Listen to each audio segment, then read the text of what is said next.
আমার বন্ধুরা, আমার বাপরা, এটা ভাবেন, নিজেদের মধ্যে নিজেই ফিকির করেন, সাজেন তো সুন্দরভাবে সাজেন। যার সাজ সবচেয়ে সুন্দর ওটা খবর নেন, তার মতো নিজেকে বানান। চেহারা, সুরতে, চুলে, জামায়, পোশাকে নবী পাক সাল্লাল্লাহু আলাইহি সাল্লামের মতো হতে চেষ্টা করেন, সাহাবাদের মতো হতে চেষ্টা করেন, আউলিয়া বুজুর্গদের মতো হতে চেষ্টা করেন।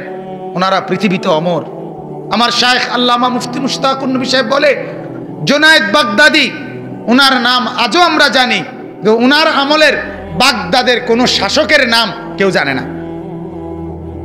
বাইজিদ বুস্তামি, ওনার নাম আমরা জানি, কিন্তু ওনার আমলের বুস্তাম নগরীর সবচেয়ে ধনী কেডা কেউ জানে না।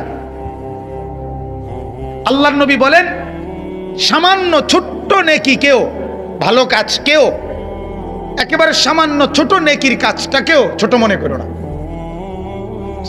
এটা আর আমি করলে আর কিতে হইব না, এটা মনে করো না। আল্লাহ নবী বলেন, ওয়ালাউ আন তালকা আখাকা বিওয়াজহিন তালকিন, তোমার সহযোগিতা করার মতো কিচ্ছু নাই, কমপক্ষে তোমার ভাইয়ের দিকে হাসি মুখে তাকাও, একটু হাসি মুখ দিয়ে তাকাও। আল্লাহর নবী বলেন, এটার দ্বারাও তোমার আমল নামায় সাদাকার সওয়াব আসবে। এটারও ছোট মনে করো না। আর আইস দিলে কি তৈব, দুটা টেয়াও দিতে পারলাম না, আর একটা আইস দিয়ে না আইসে দাও,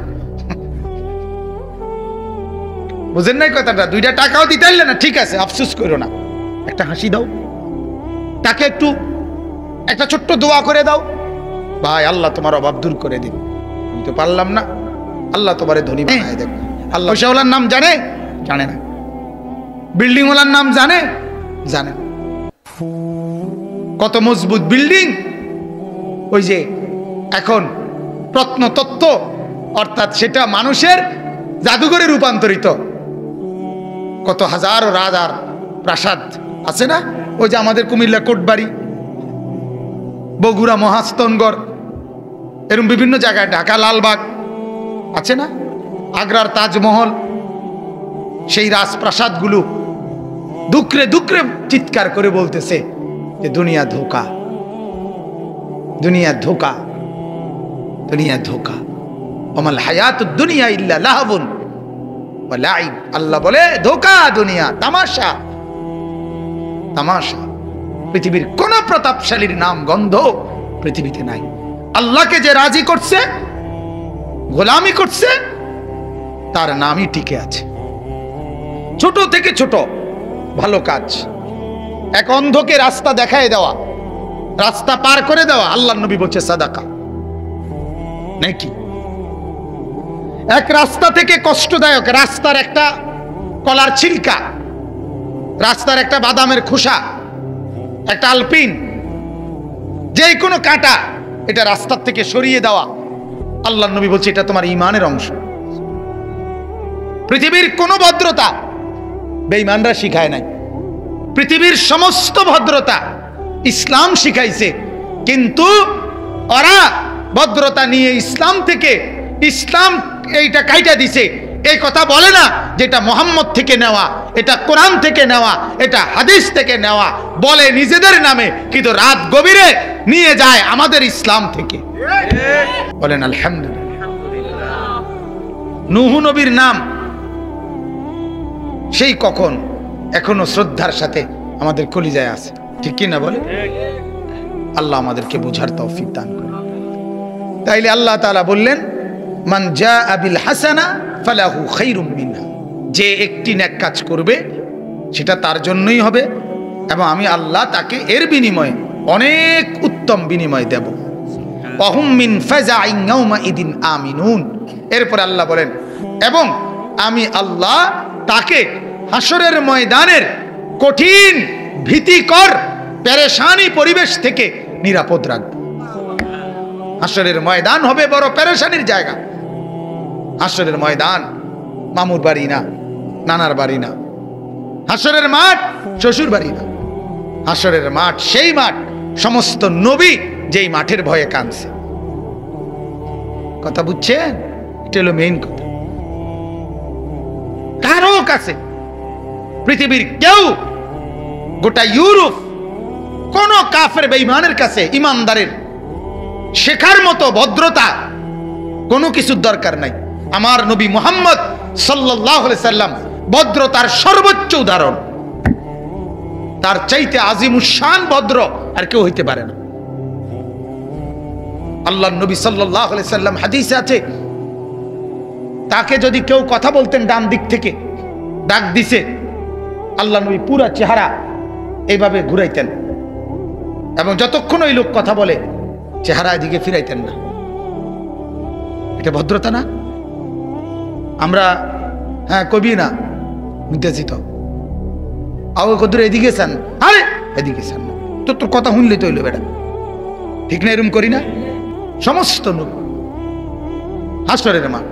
আমাদের নবী সাল্লাল্লাহু আলাইহি সাল্লাম পর্যন্ত 5 ওয়াক্ত নামাজের পরে নবীজি দোয়া করতেন, আল্লাহুম্মা হাসিবনি হিসাবান ইয়াসীরা, আল্লাহ আমি মুহাম্মদের হিসাব সহজ করে দিয়ে। নবীজি অথচ নবীজি বলছে হাসরের ময়দানে প্রথম সুপারিশ করব আমি, আনা আউয়ালু শাফিঈন আনা আউয়ালু মুশাফফাইন। হাসরের ময়দানে প্রথম সুপারিশ গ্রহণ করবে আল্লাহ আমারটাই। বিয়াদি লিওয়াউল হামদ, হাসরের ময়দানে আমার হাতে থাকবে আল্লাহর প্রশংসার পতাকা। হাসরের ময়দানে আমার জন্য নির্ধারিত থাকবে আলাদা জায়গা, মাকামে মাহমুদ। আল্লাহর নবী বলেন জান্নাতের দরজা প্রথম আমি নাড়াবো, মানে আউয়ালু মান ইয়াকরাউ বাবাল জান্নাহ। আল্লাহ রাসূল পুরা চেহারা ফিরাতে, রাসূলুল্লাহ সাল্লাল্লাহু আলাইহি সাল্লাম হাত মিলাইলে, কেউ মুসাফা করলে, যতক্ষণ ওই লোক হাত না সরাইতো নবীজি নিজে হাত টাইনে নিতেন না। কথা বুঝছেন না? এরকম ভদ্র ছিল, এতটা শরীফ ছিল। হাদিসে কোরআনে আছে, তাফসিরে বিয়ে করছেন, সবাই ওলিমা খাওয়াইছেন। 2-4 জন সাহাবী তখনও বসে রয়েছে, এমনি কথা কইতেছে, নবীজি এখানেই বসে আছে, ভেতরে যাচ্ছে না কেন? এরা তো মেহমান। অথচ সাহাবী উনার এই কথাটা একবার বলে নাই। কিতা নাক কলফতার কি ভাই, তুই এইস ভাত খাবাই দিছি, আবার বইয়া রয়েছে এনে, কথা বুঝেন নাই? না, এত মর্যাদা যার, এত মর্যাদা যার, তিনি পর্যন্ত আল্লাহর কাছে বলে আল্লাহ, তারপরও ভয় লাগে, তারপরও একটু ডর লাগে, আল্লাহ হিসাব সহজ করে দিয়ে। নবীজি বলছে হাসরের ময়দানে প্রত্যেককে আল্লাহর সামনে দাঁড়াইতে হবে, ওয়াকিফুহুম ইন্নাহুম মাসউলুন। আল্লাহ বলে দাঁড় করো ফেরেশতা, জিজ্ঞাসা করব। কোরআনের আয়াত। প্রত্যেকে এবং আল্লাহ যখন জিজ্ঞেস করবে তখন আর কেউ থাকবে না সাথে, লাইসা বাইনাহু ওয়া বাইনাহু তারজুমান, কোন দোভাষীও থাকবে না, শুধু আল্লাহ আর বান্দা। আল্লাহ তখন আমলনামা হাতে থাকবে। আল্লাহ নবী বলেন আমলনামাটা দেখে শুধু আল্লাহ তাআলা যাকে বলবে ঠিক আছে যাও। তাহলে কি পরিমাণ শরীফ, কি পরিমাণ ভদ্র। হাদিসে আমরা পড়ছি একটু প্রতিবন্ধী একজন মহিলা, মানসিক একটু সমস্যা মাথায়, মদিনার। একদিন আল্লাহ নবী মসজিদের দিকে আসতেছে, নামাজের ওয়াক্ত। আল্লাহ নবী কই মহিলাটা, এ মুহাম্মদ এদিকে। আল্লাহ নবী বেটির কাছে গেছে, এদিকে কথা আছে, ওই হাত ধরে টাইম না এক গাছের নিচে কি যেন বিড়বিড় করে বলছে। তো আল্লাহ রাসূল সাল্লাল্লাহু আলাইহি ওয়াসাল্লাম মহিলা ছেড়ে দেওয়ার পরে আয়েশা নামাজ পড়াইছে। তো সাহাবীরা জিজ্ঞাসা করলেন, ইয়া রাসূলুল্লাহ, এই মহিলা আপনাকে কি বলল? কিচ্ছু কইছে না, কোনো কথাই বলে নাই, কিছুই কয় নাই, কি তা জানি বিড়বিড় করছে। তাইলে আপনি এতক্ষণ ওখানে দাঁড়ায় রইলেন? সে তো আমাকে ডাক দিছে। কি পরিমাণ ভদ্র তিনি, সুবহানাল্লাহ। আল আরস ফাকাত, আল্লাহর সামনে শুধু পেশ হবে আর আল্লাহ বলবে যাও। আল্লাহ নবী বলেন সেই জান্নাতি।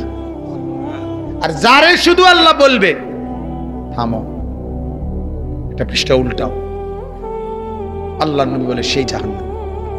আর হিসাব দিতে মান নৌকিসা উযিব, হুসিবা, যারই হিসাব নিবে আল্লাহ, যাকেই বলবে আল্লাহ, সে আযাবে মুক্ত।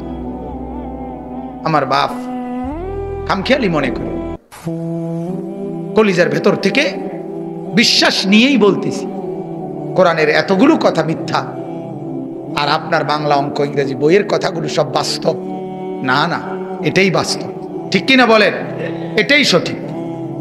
যার চেহারায় নূর, যার আখলাকও নূর, যার গোটা জিন্দগি নূর। হায় যুবক, কারে ছাড়লা, কারে ধরলা, কারে ছাড়লা?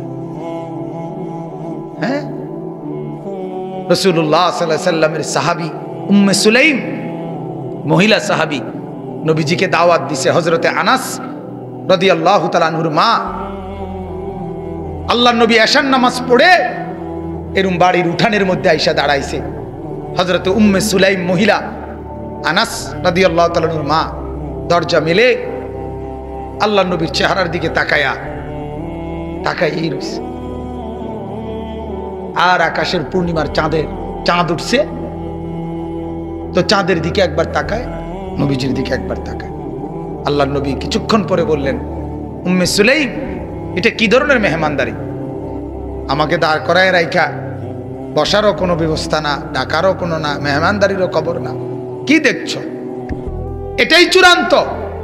আল্লাহ আমাদেরকে বুঝার তৌফিক দেন।